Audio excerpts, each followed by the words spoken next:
Okay, akeredde ku Spark TV ndowooza nti wasuze bulungi nze Ahmed Wahab ne mu kitundu kyo program Spark ku makya Monday to Friday sawa 12 paka sawa 3 ez'okumakya tubeerawo nga tukwata ku nsonga ezitalizimu. Olwaleero tuli ba mukisa tukyaddeko mu office ey'Owekitiibwa Mpuuga Mathias Nsamba tugenda kubeera nga twogera ku nsonga ezitalizimu naddala tulabye ntubadde mu process ya kulonda waliwo ebitatambudde bulungi waliwo ebyetaaga okubanga bikyukamu nga omu ababadde obutereevu mu kalulu kano era abakyakalimu waliwo bingi byasobola okubeera nga akoonako. Ssebo Owekitiibwa tusanyusa okubeerako naawe olwaleero era n'okukkiriza okutukyazaako ko era tubadde twagala obuuze ku balabi ba Spark TV ate tube nga tweyongerayo ssebo. Sanyusa Wahab okubeera naawe namusa ku balabi ba Spark TV ne mbakulisa bye muyitamu ennaku zino bitali byangu n'okubanga empuliziganya ne bannayuganda kaseera kano ebadde enzibu mwebale kusigala ku mayengo nga muwa bannayuganda ebifa ebule n'ebweya.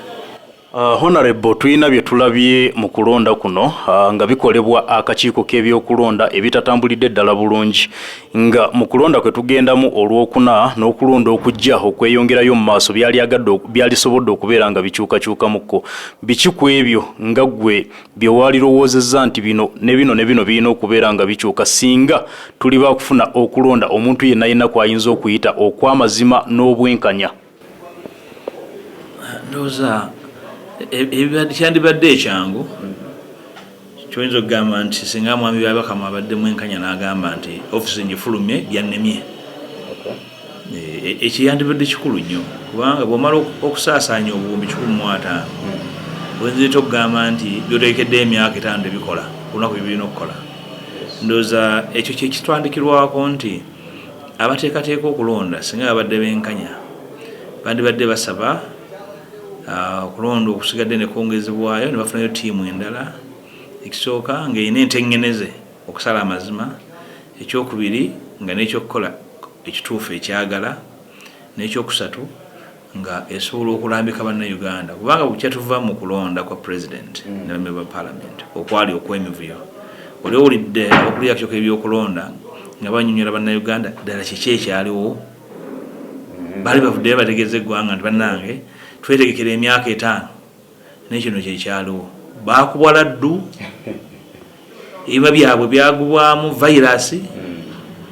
babitestingira wawudde nga bakyogerako. Ekyo kiri ku nsonga bbiri butusalawo kubutakola kituufu nga kigenderere ekyo kirina ddagala okuggyako yasaze obutakola kituufu okuva ku kikyamu oba okugamba nti bannange nze nkola bikyamu mwagala nkola ebituufu nvuddewo ekyo kiri gyali n'emmeemeeye ne banne. Ekirala ebirala bikwatagana era nteekateeka ya byakulonda akakiiko n'abakakozesa kubanga akakiiko bakazinyisa nga nje kagologosi tekalina busobozi busalawo nsonga yo n'akeetengeredde. Ffe abamu twakiraba dda naye netugamba nti mmwe abalwanirira enkyukakyuka musobola okutulya n'emisala n'ekiro naye nga akakiiko kakyalondebwa mu ngeri gye kalondebwamu kajja kusigala kakola ebintu bye bimu. Sala byewo njawulo ku byabakama ku gye twatandikira eri kwa Kabwayi mu biveera ebiddugavu oba obijjukira. Akabwayi yakozesa biveera biddugavu mu 96 byabakama yaggyeko buuma n'agamba tukozese byombi. Kati noga nti oyo senga aveemu ngaddemu abatwalawa oyo oba 96 kati waliwo naye nzali mu university nga mu first year naliwo nalonda abantu nga bagenda n'obululu mu saati ez'emikono emiwanvu ng'olondera mu kiveera tewali akulaba ne bastaffinga ku luno bali staffing yakoleddwa mu kuggyako buuma n'abantu abaasombeddwa okuva mu bitundu ebimu okugenda birala nga baggyako ba agent registers abwe byonna byabugwagwa saagaana kubyogerako mu nsi y'abagunjufu. Honorable ensonga endala era nga yesemberayo ddala tulaba nti waliwo okuggwamu amaanyi mu bannayuganda ab'enjawulo bagamba nti okusinziira ku bye balabye mu kulonda kwa president n'ababaka ba parliament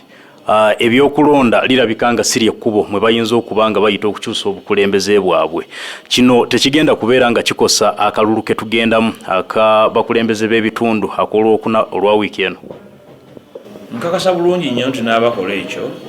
balina ekiti kya bannayuganda kye baagala okumalamu amaanyi. Ndowooza nti bannayuganda be balina okwesitula n'ebirowoozo byabwe ne bamanya nti omulabe waabwe abaagaza ki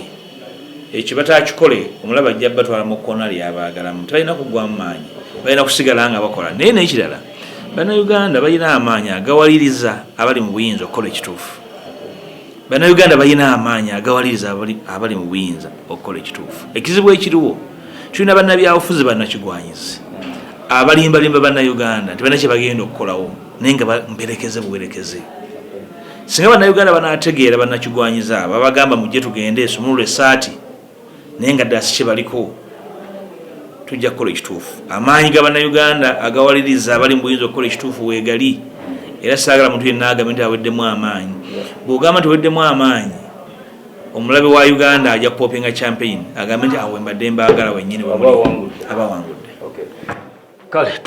tweyanzege wetu butambudde enkya ey'olunaku olwaleero ne Honorable Mathias Mpuuga Nsamba ng'agezaako okubanga ayogera ku nsonga ezimu ezitambudde mu kulonda.